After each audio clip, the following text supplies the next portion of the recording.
Kaurna, Namani Puriji, Nai Nariarto, Nakaramero, Nagarna, Narinjari Yankurinjari Yarta, Nawangani, Marni Nabudni, Garna Yarta, Urichi Yarta, Nature Yakandalya, Yakunandalya, Nachalya. Biodiversity is a beautiful river that belongs to the Kaurna people. Our connection to our country and our water is important for us as Aboriginal people, including our animals, our reptiles, insects and fish that also live beside the river. For thousands of years, Aboriginal people have looked after the country, including our wonderful river, Biodiversity. The reason that Adelaide is here today is because of the River Torrens. It provided the first bit of water source for colonists who came into the river, but since then it's been overloved and overused and overworked. It was a water source, it was the sewer, but then it started to be recognised as something you could use recreationally, and that's when Torrens Lake was built. And today people come here for a bit of rest and respite and a bit of calmness that being next to the water can bring you.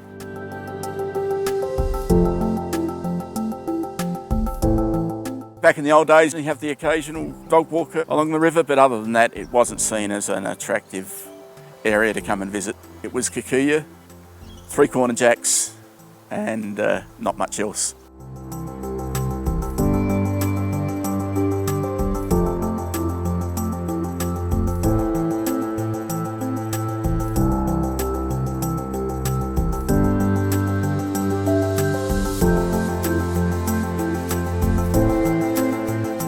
We now have clean, deep, cool water with very little algae growth, a huge range of water birds here all the time. The riccardi, a top-end predator. We can walk along sections of this river and forget you're in a metropolitan area where the traffic noise disappears and all we have is the birds in the background and yeah, it could be out in the bush.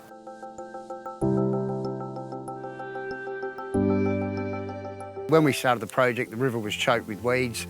The top reaches of the river were quite extreme. It was a jungle. Removing a lot of the exotic species, especially up the top reaches of the river, was essential to getting the reduction of seed bank, which was obviously flowing right through to the sea.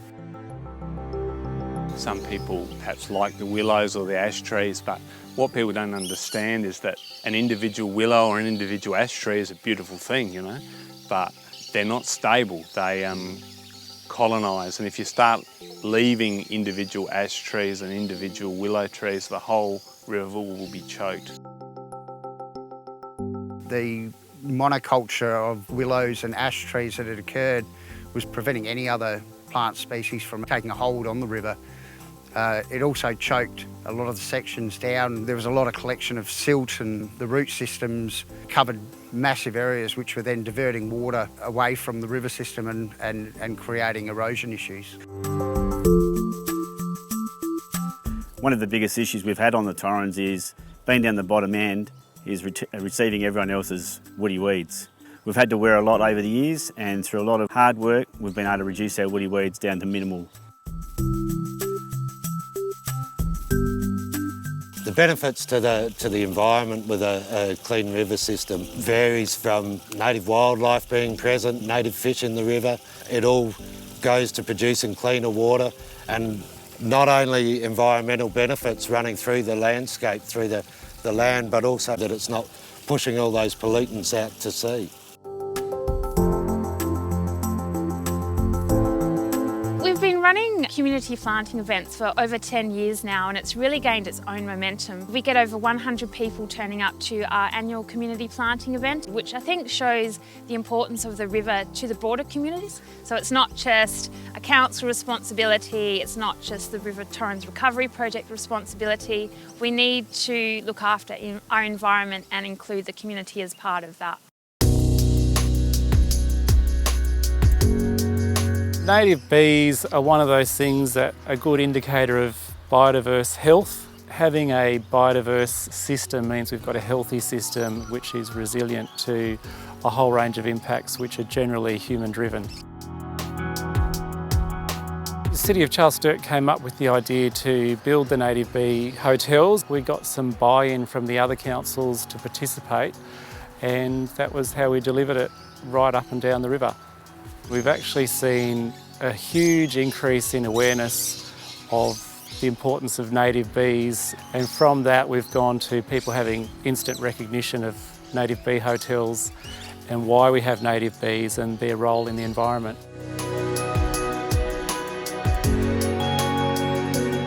The challenge that we now face is to maintain what we've achieved and keep the river in the state that it is in now. If the project's not maintained, it's just returned back to an infested woody weed area. People won't want to be here because of the infestation of the environment and poor quality of biodiversity.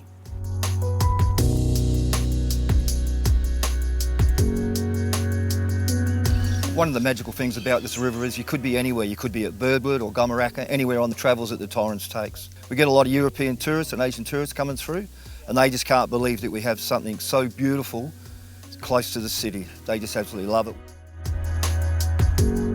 As an open space asset, I think it's one of those untapped pieces of nature in suburbia. People used to turn their back on the river and not really engage with it, and you could see that in terms of how people's properties were set up against the river. And in the last few years I've really noticed how that's shifting, that people are engaging a lot more and wanting to build along the river, and that to me says people are feeling more connected to the river as an open space asset, as a biodiversity asset. The Torrens River is vitally important to Adelaide, and to be part of an organisation that is working to improve it, short term and long term, just gives you a great feeling. We, the Kaurna people, look forward to a sustainable future for our river system, Gutawira Parry, here on the Adelaide Plains. A river that can look after the people of this country, a river that can look after the animals, can look after everybody in the community. This is our connection to our river. Gutawira Parry.